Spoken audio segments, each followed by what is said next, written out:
Good morning. At least it's morning for me. Mr. Sandman was not kind to me last night. Sleep completely eluded me. I fell asleep on my chair probably about 9 o'clock. Woke up around midnight.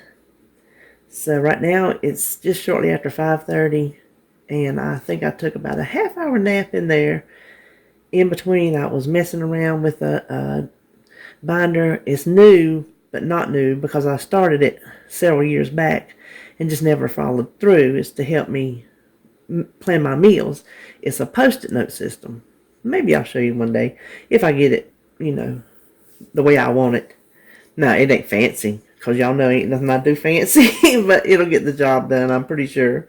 So anyway, I was in there peeling on my website, trying to put up some recipes. I'm still just getting that started. And I came across this one for carrot cake muffins.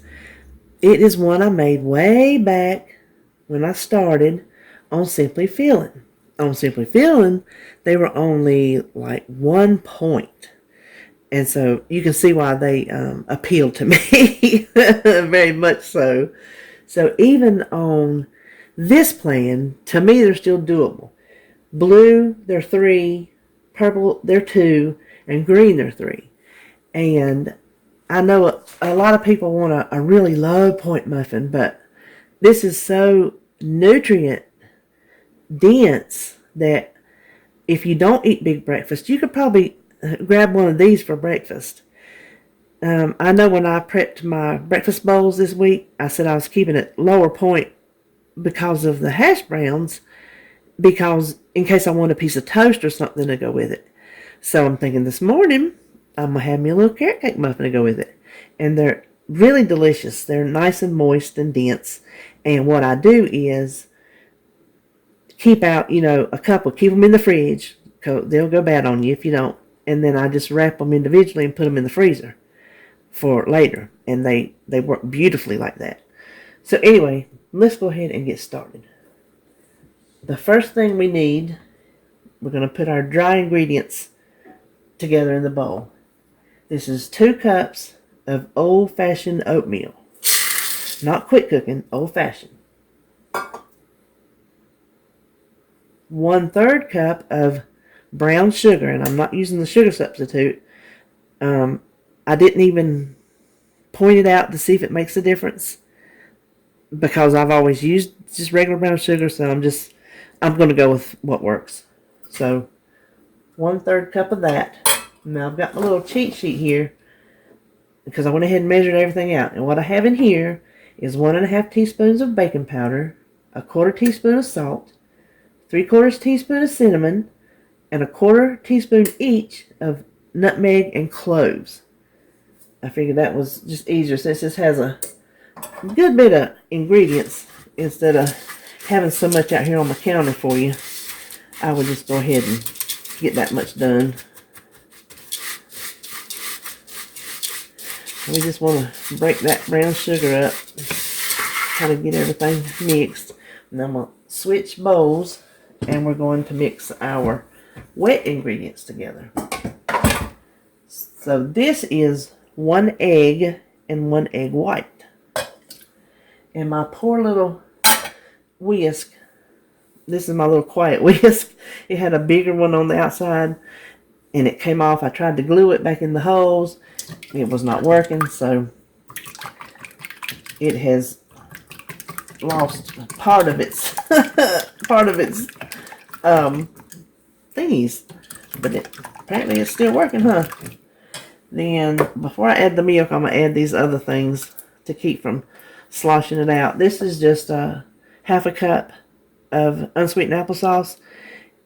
If you use it bulk from a jar, and if you buy these, it's just 1 pack. 1 container. And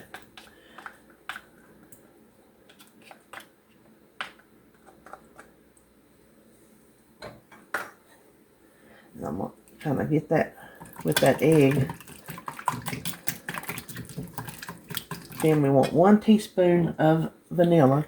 This is my homemade vanilla from Deen. Oh, I should have popped that top, but I didn't. So 1 teaspoon. I have this half a teaspoon I used on something over here, so I just saved it out.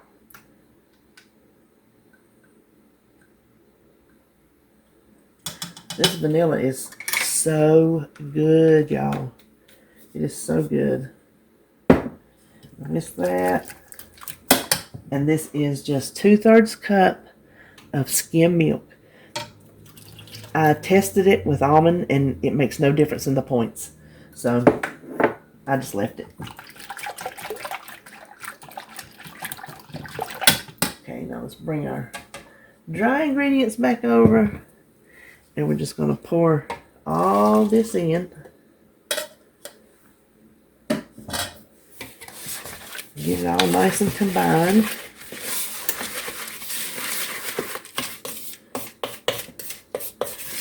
Make sure you stir it good because that cinnamon and whatnot hanging around the bottom, you want that all good and mixed in. Then the only thing left is, and the reason I made these, I didn't tell you in the beginning when I saw it, it's because I got one of those gigantic carrots I had left and it's starting to go bad and I needed to use it up and I didn't have anything else. And so when I come across this recipe, I was like, well, I got everything on hand. Perfect use to get rid of that carrot. So this is 2/3 cup of a grated carrot, and this was a little over half, probably 3/4 of that, one of those really large carrots, to give you an idea of how much to grate. And then a 1/4 cup of raisins, and I just use the raisins that come in these little packs.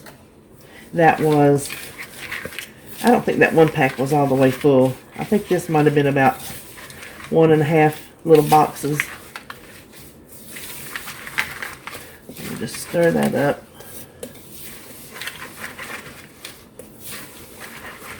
It already smells good.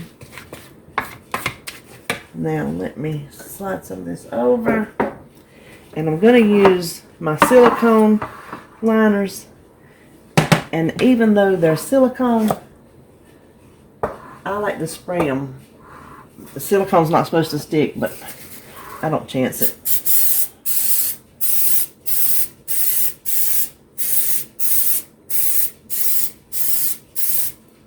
And I have my big cookie scoop. And you know what? I've never measured that, and it's not marked. So I'm not really sure how much it holds. I should do that one day. Maybe I'll do that one day. Okay. And you can see, I don't know if you can tell, as it sits, some of that moisture kind of rises. So what we're going to do, as we scoop it out, we just kind of want to give it a little stir every now and then, because we don't want, like some of them, just to be, you know, completely full on moisture. We want them combined, bite it out really nice. So I'm just going to fill up each one of these and be right back. Okay, I was just going to come on right quick and show you. Each one of these held a really good, full cookie scoop. And this is what we had left. And see, there's still some juice. So all I'm going to do, you could actually, if you wanted, get another muffin out of this. I don't know that it would change the points. And to me, it's not worth messing up another pan just for one muffin. So I'm just going to take this and just look at some of these that maybe aren't as full. And just put a little bit more. I think I've got these about as full and even as I'm going to. So these will go in a 350 degree oven for 20 to 24, 25 minutes. I'm going to check them after 20, and when they get done, we'll cut one open so you can see the texture. Alright, I checked them at 20 and the toothpick was still moist. You know, then I put them another 4 minutes and I think they're perfect. The toothpick came out clean. So I thought maybe we would just unmold one together to see how easy they do. Oh, that's going to come out real. See how that just See the bottom nice and brown? Okay. I let it cool. They've been cooling probably 15 minutes maybe. Something like that. So you can see, even if they cool all the way, I think they're still going to pop out of that silicone.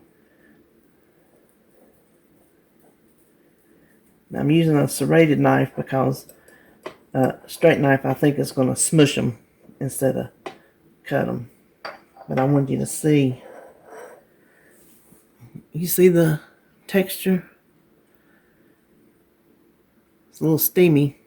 It'll taste better. It looks like a carrot cake, and there's no flour in it. Whoops, there you go. They will taste better once they cool. You know, a lot of times when you make baked goods, you really want it warm right away, but you get more of the flavor after it cools off and it has time to settle down. I'm still going to take a bite, though. And this will just be the one I count with my breakfast. Okay, that is a very moist and tender muffin. And I'll tell you, I like these a whole lot better than that carrot cake oatmeal bake I made. I like these better, I guess because they're smaller. You don't have to bake them as long and they don't dry out as bad. So these are 3 points each. I'm going to finish this one, count it with my breakfast, and I hope y'all have a wonderful day.